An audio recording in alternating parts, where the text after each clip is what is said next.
SSC দুর্নীতির রায়দানে মমতার কুরুচিকর মন্তব্য, মুখ্যমন্ত্রীর মন্তব্যের প্রতিবাদে এবার শতপ্রণোদিত মামলা। আবেদন আইনজীবী বিকাশ রঞ্জন ভট্টাচার্য ও কৌস্তব বাগচির। এটা শতপ্রণোদিত মামলা হবে কিনা সেটা বিবেচনার জন্য বিশেষ বেঞ্চ গঠন করবে আদালত। নির্দেশ মতো হলফনামা বিকাশ রঞ্জন ভট্টাচার্যের। তার হলফনামায় রয়েছে সংবাদপত্রের কপিও। এখনই সিদ্ধান্ত নিল না প্রধান বিচারপতির ডিভিশন বেঞ্চ। প্রশাসনিক বেঞ্চ গঠন করে শুনানির ভাবনা করানো যায় কিনা ভেবে দেখবে আদালত। আপনাদের জানাই যে নিয়োগ দুর্নীতিতে কলকাতা হাইকোর্টের ডিভিশন বেঞ্চের 2016 প্যানেল বাতিল, চাকরিচ্যুত 25,753 জন। তারপর মুখ্যমন্ত্রীর মন্তব্য, সে মন্তব্য আদালত অবমাননাকর, সে মন্তব্য কুরুচিকর। এর পরিপ্রেক্ষিতে এবার মমতা বন্দ্যোপাধ্যায়ের বিরুদ্ধে শতপ্রণোদিত মামলা বিকাশ রঞ্জন ভট্টাচার্য, আইনজীবী কৌস্তব বাগচির। এসএসসির দুর্নীতিতে রায়দান, তার পরই মুখ্যমন্ত্রীর কুরুচিকর মন্তব্যের অভিযোগ। এসএসসি দুর্নীতির রায়দানে মমতার কুরুচিকর মন্তব্য।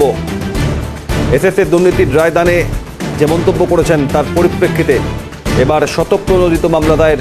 মুখ্যমন্ত্রীর মন্তব্যের প্রতিবাদে মামলা দায়ের বিকাশ রঞ্জন ভট্টাচার্য ও কৌস্তব বাগচির।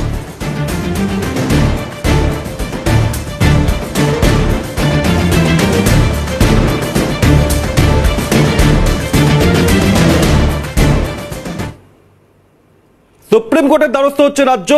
রায়গঞ্জ থেকে বার্তা মুখ্যমন্ত্রীর, নাম না করে অভিজিৎ গঙ্গোপাধ্যায়কেও বেঁধলেন মমতা বন্দ্যোপাধ্যায়। বিচারের বাণী নীরবে নিভৃতে কাঁদে। আমি বিচারকদের বলছি না, রায় নিয়ে বলার অধিকার আছে।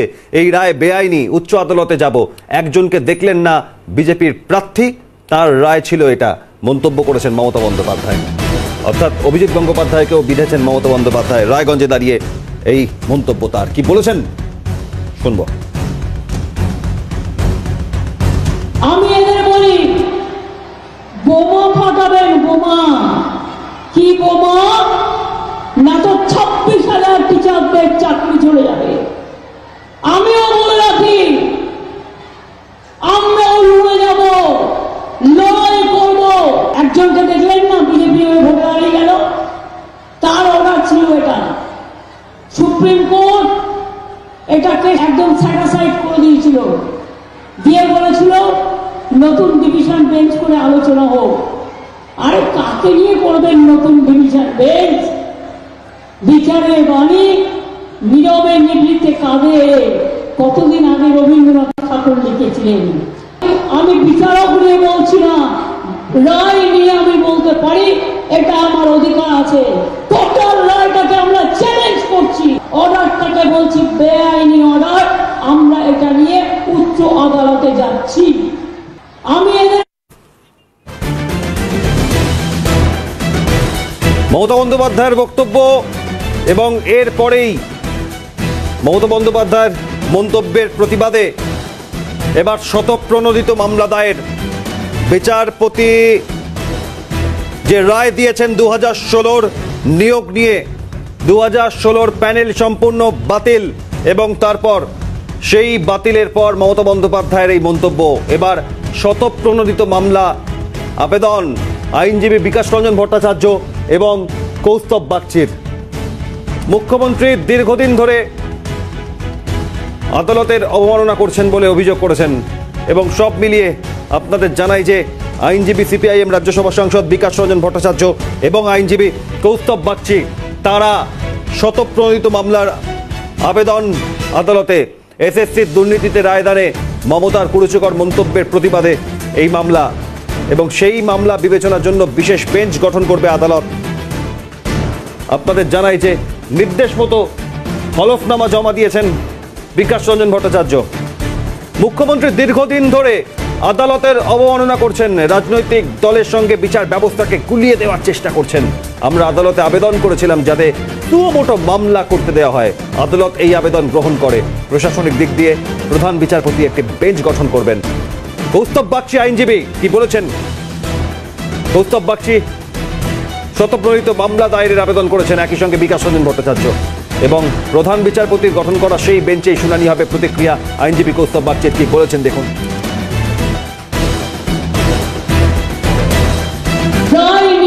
গতকালকে আমি একটি দরখাস্ত করেছিলাম প্রধান বিচারপতির কাছে। আজকে আমাদের সিনিয়র অ্যাডভোকেট মাননীয় শ্রী বিকাশ রঞ্জন ভট্টাচার্য মহাশয় উনিও ছিলেন। কোর্টের কাছে আমরা বিষয়টা তুলে ধরি যেভাবে উনি দীর্ঘদিন ধরে কোর্টের অবমাননা করেছেন, যেভাবে যা খুশি তাই বলেছেন, রাজনৈতিক দলের সাথে বিচার ব্যবস্থাকে মিলিয়ে দেওয়ার চেষ্টা করেছেন, বিচারপতিদেরকে পার্সোনাল অ্যাটাক করেছেন, সেই জায়গা থেকে দাঁড়িয়ে কোর্টের কাছে আমরা বক্তব্য রাখি যে আমাদের এই দাবি মেনে যাতে সুমোটো কন্টেম্প প্রসিডিং ইনিশিয়েট করা হয় two uphold the dignity and majesty of the court. Court সমস্তটা শুনে কোর্ট যেটা বলেছে, কোর্ট এই আবেদনগুলো গ্রহণ করে অ্যাডমিনিস্ট্রেটিভ সাইডে চিফ জাস্টিস একটি বেঞ্চ কনস্টিটিউট করবে, একটি বেঞ্চ হবে এবং সেই বেঞ্চে শুনানি হবে। শুনলেন আইনজীবী কৌস্তব বাগচির বক্তব্য। সব মিলিয়ে এসএসসি নিয়োগ দুর্নীতিতে আদালতের রায়দান, মুখ্যমন্ত্রীর তারপরের বক্তব্য এবং তারপর আইনজীবী বিকাশ রঞ্জন ভট্টাচার্য কৌস্তব বাগচির আবেদন, বিস্তারিত জানবো। এই গোটা মামলা আবেদন প্রক্রিয়া কোথায় দাঁড়িয়ে রয়েছে? অভিরূপা হাজরা কলকাতা হাইকোর্টের যাবতীয় বিষয় জানাবেন আমাদের, সরাসরি রয়েছেন অভিরূপা।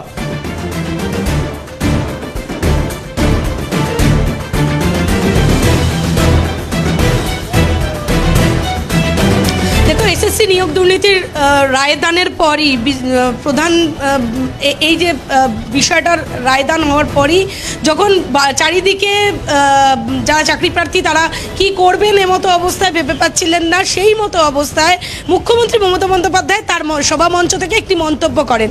কুরুচিকর সেই মন্তব্য, বলা হয় একটি বিশেষ দল তারা বিচার ব্যবস্থাকে কিনে নেবার চেষ্টা করছে। এই যে বক্তব্য তিনি রেখেছিলেন, সেই বক্তব্যের বিরোধিতা করেই কলকাতা হাইকোর্টে স্বতঃপ্রণোদিত মামলা করার আবেদন করেছিলেন বিকাশ রঞ্জন ভট্টাচার্য আইনজীবী এবং আইনজীবী কৌস্তব বাগচি।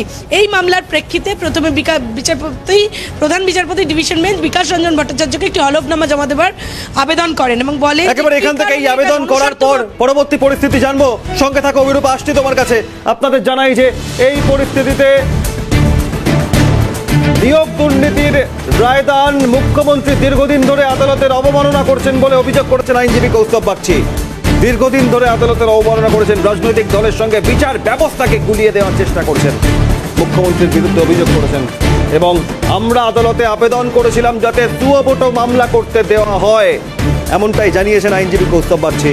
আদালত এই আবেদন গ্রহণ করে, এমনটাই জানানো হয়েছে। প্রশাসনিক দিক থেকে প্রধান বিচারপতি একটি বেঞ্চ গঠন করবেন এবং সব মিলিয়ে মুখ্যমন্ত্রীর মন্তব্যের পর যে পরিস্থিতি যেদিকে গড়াচ্ছে, প্রধান বিচারপতির গঠন করা সেই বেঞ্চেই শুনানি হবে বলে জানিয়েছেন আইনজীবী কৌস্তব বাগচি। সব মিলিয়ে কৌস্তব বাগচি এবং বিকাশ রঞ্জন ভট্টাচার্য তারা স্বতঃপ্রণোদিত মামলা আবেদন করেন। কৌস্তব বাগচি ঠিক কি বলেছেন আরও একবার আপনাদের শোনাবো। গতকাল আমি একটি দরখাস্ত করেছিলাম প্রধান বিচারপতির কাছে। আজকে আমাদের সিনিয়র অ্যাডভোকেট মাননীয় শ্রী বিকাশ রঞ্জন ভট্টাচার্য মহাশয় উনিও ছিলেন। কোর্টের কাছে আমরা বিষয়টা তুলে ধরি, যেভাবে উনি দীর্ঘদিন ধরে কোর্টের অবমাননা করেছেন, যেভাবে যা খুশি তাই বলেছেন, রাজনৈতিক দলের সাথে বিচার ব্যবস্থাকে মিলিয়ে দেওয়ার চেষ্টা করেছেন, বিচারপতিদেরকে পার্সোনাল অ্যাটাক করেছেন, সেই জায়গা থেকে দাঁড়িয়ে কোর্টের কাছে আমরা বক্তব্য রাখি যে আমাদের এই দাবি মেনে যাতে সুমোটো কন্টেম্প প্রসিডিং ইনিশিয়েট করা হয় two uphold the dignity and majesty of the court. Court সমস্তটা শুনে কোর্ট যেটা বলেছে, কোর্ট এই আবেদনগুলো গ্রহণ করে অ্যাডমিনিস্ট্রেটিভ সাইডে চিফ জাস্টিস একটি বেঞ্চ কনস্টিটিউট করবে, একটি বেঞ্চ হবে এবং সেই বেঞ্চে শুনানি হবে। শুনলেন আইনজীবী কৌস্তব বাগচির বক্তব্য। বিশেষ বেঞ্চ গঠন হবে, সেখানে শুনানি হবে। অভিরূপা হাজরার কাছে আরও একবার চলে যাব কলকাতা হাইকোর্ট চত্বর থেকে। অভিরূপা, কৌস্তব বাগচি যে বিষয়টি জানালেন তারপর, অর্থাৎ এই স্বতঃপ্রণোদিত মামলা সুমোটো, তারপর বিশেষ বেঞ্চ গঠন, কোথায় দাঁড়িয়ে রয়েছে গোটা পরিস্থিতি?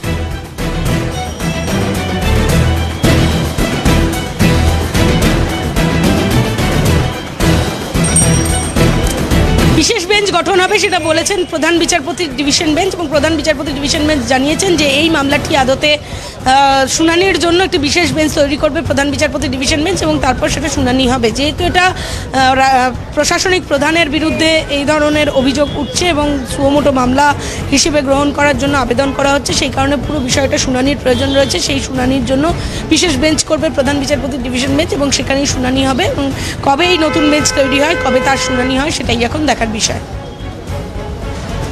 একেবারে এক্ষেত্রে দাঁড়িয়ে, অর্থাৎ যখন এই ধরনের আবেদন মুখ্যমন্ত্রীর মন্তব্যে তার পরিপ্রেক্ষিতে সেই বিশেষ বেঞ্চে শুনানি হবে, কিন্তু মূলত বিকাশ রঞ্জন ভট্টাচার্য কৌস্তব বাগচিদের আবেদনে উল্লেখ কি ছিল? শুধুমাত্র কি এই কলকাতা হাইকোর্টের ডিভিশন বেঞ্চ যখন চাকরি বাতিলের নির্দেশ দেন, সেই বাতিলের পরিপ্রেক্ষিতে মমতা বন্দ্যোপাধ্যায়ের বক্তব্য, না তার সঙ্গে সংযোজন হয়েছে আরও কোনো মন্তব্য যা নিয়ে একত্রিত করে এই আবেদন?